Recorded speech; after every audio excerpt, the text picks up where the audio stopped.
Hi friends, welcome to our channel winners club. ఈరోజు మనం పేపర్లో వచ్చిన ఇంపార్టెంట్ కరెంట్ అఫైర్స్ చూద్దాం. Already some important topics morning చూసాం కదా, ఇప్పుడు రిమైనింగ్ టాపిక్స్ చూద్దాం.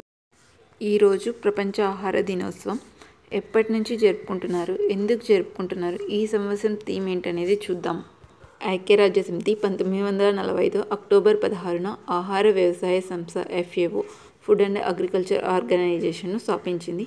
దాన్ని పురస్కరించుకొని ఏటా ఇదే రోజున ప్రపంచ ఆహార దినోత్సవం నిర్వహిస్తున్నారు. ఈ సంవత్సరం యొక్క థీమ్ ఏమిటంటే మెరుగైన జీవితం, మంచి భవిష్యత్తు కోసం ఆహార హక్కు ఈ ఏడాది యొక్క నినాదం. పౌష్టికాహారలేమితో బాధపడుతున్న దేశాల్లో భారత్ కూడా ఒకటని చెప్పవచ్చు. 2024 ప్రపంచ ఆకలి సూచీలో 127 దేశాలకు గాను ఇండియా 105వ స్థానానికి కూలబడిపోవడం అత్యంత ఆందోళనకరం. దేశ బాలబాలికల్లో 18.7% పౌష్టికాహారలేమితో బాధపడుతుండటం కలవరపరిచేదే. 5 ఏళ్లలోపు పిల్లల్లో మరణాల రేటు 3.1%గా ఉంది. 15 నుంచి 24 ఏళ్ల యువతులు, మహిళల్లో 58% పైగా రక్తహీనతతో సతమతమవుతున్నారు. వాతావరణ మార్పులు, ప్రకృతి వైపరీత్యాలు, యుద్ధాలు, అంతర్గత మరణాలు, పేదరికం, చీడపీడలు వంటివి ఆకలి సమస్యను ఎదుర్కోవడంలో ప్రధాన అవరోధాలుగా నిలుస్తున్నాయి. నెక్స్ట్ టాపిక్ చూద్దాం. భూమి మీద చంద్రుడు. జాబిల్లి మీద మరోసారి అడుగు పెట్టడానికి వివిధ దేశాల శాస్త్రవేత్తలు చాలా కృషి చేస్తున్నారు. అక్కడికి చేరుకున్నాక ఎలా వ్యవహరించాలో వ్యోమగాములకు ముందే శిక్షణ ఇవ్వాలని ప్రయత్నిస్తున్నారు.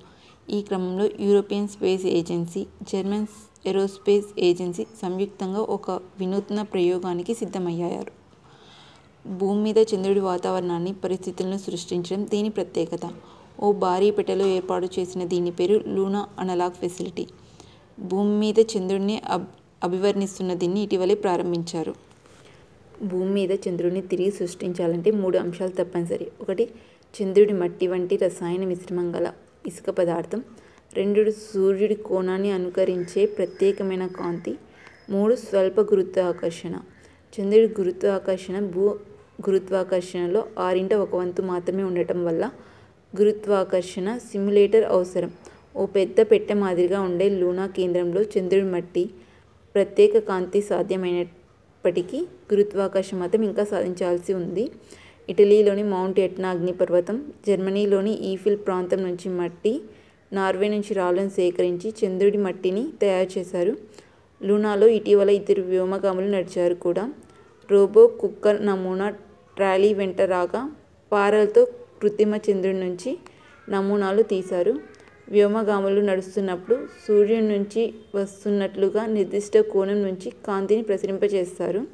చంద్రుడి మీదకి వెళ్ళినప్పుడు సూర్యరశ్మి వ్యోమగాముల దృష్టికి అడ్డు తగులుతుంది. దీన్ని ఎలా అధిగమించాలో నేర్చుకోవడానికే ఈ ఏర్పాటు. లూనా అనలాగ్ ఫెసిలిటీని లూనా కేంద్రాన్ని 12 ఏళ్లుగా అభివృద్ధి చేస్తున్నారు. ఇది మున్ముందు చంద్రుడి మీదకి వెళ్లే వ్యోమగాముల శిక్షణ, పరిశోధనలకు ఉపయోగపడుతుంది. వరల్డ్ స్టీల్ చైర్మన్గా TV Narendran, Tata steel MD, CEOగా బాధ్యతలు నిర్వహిస్తున్న TV Narendran world steel association, ప్రపంచ ఉక్కు సంఘం చైర్మన్గా ఎన్నికయ్యారు. JSW group chairman Sajjan Jindal తర్వాత భారత్ నుంచి ఈ పదవికి ఎన్నికైన 2వ వ్యక్తిగా నరేంద్రన్ నిలిచారు. ఆ సంస్థకు 17 మందితో కూడిన ఎగ్జిక్యూటివ్ కమిటీలోనూ సభ్యుడిగా నరేంద్రన్ నియమితులయ్యారు.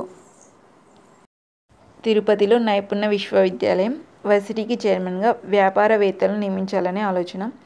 యువతకు ఉపాధి అవకాశాలను మెరుగుపరిచేందుకు ఉద్దేశించిన నైపుణ్య విశ్వవిద్యాలయాన్ని తిరుపతిలోనే ఏర్పాటు చేయాలని ప్రభుత్వం భావిస్తోంది. Sports news. సోనంకు రజతం.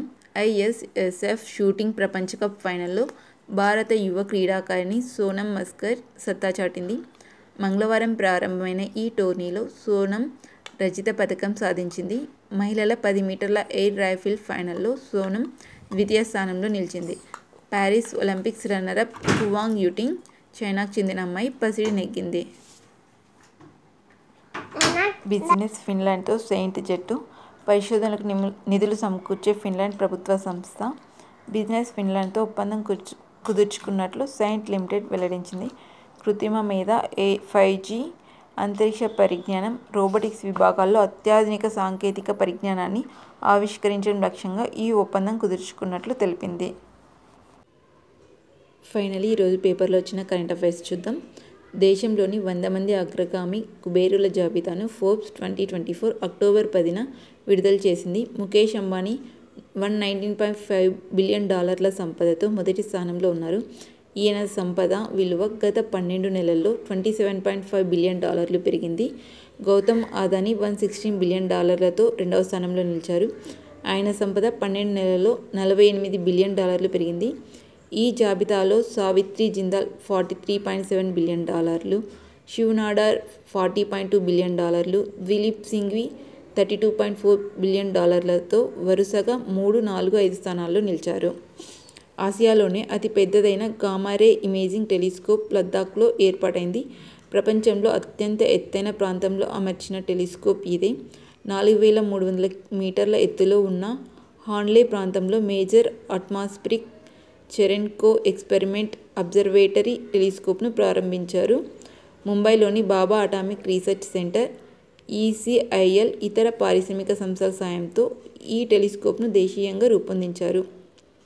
ఐరాస మానవతా వ్యవహారాల విభాగాధిపతిగా బ్రిటన్కు చెందిన టామ్ ఫెచ్లర్ను సమితి ప్రధాన కార్యదర్శి ఆంటోనియో గుటెరస్ నియమించారు.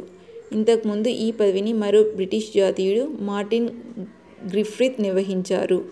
దేశంలో ఇంటర్నెట్ వినియోగిస్తున్న 15-20 ఏళ్ల మధ్య వారిలో పల్లెల్లో 82% పైగా ఉన్నారని సమగ్ర వార్షిక మాడ్యులర్ సర్వే వెల్లడించింది. నగరాల్లో ఈ వయసు వారు మరింత అధికంగా 92% ఉన్నారని తెలిపింది. 15-24 ఏళ్ల మధ్య వారిలో మొబైల్ ఫోన్ వాడుతున్న వారు గ్రామీణ ప్రాంతాల్లో 95.7%, పట్టణ ప్రాంతాల్లో 97% ఉన్నారు.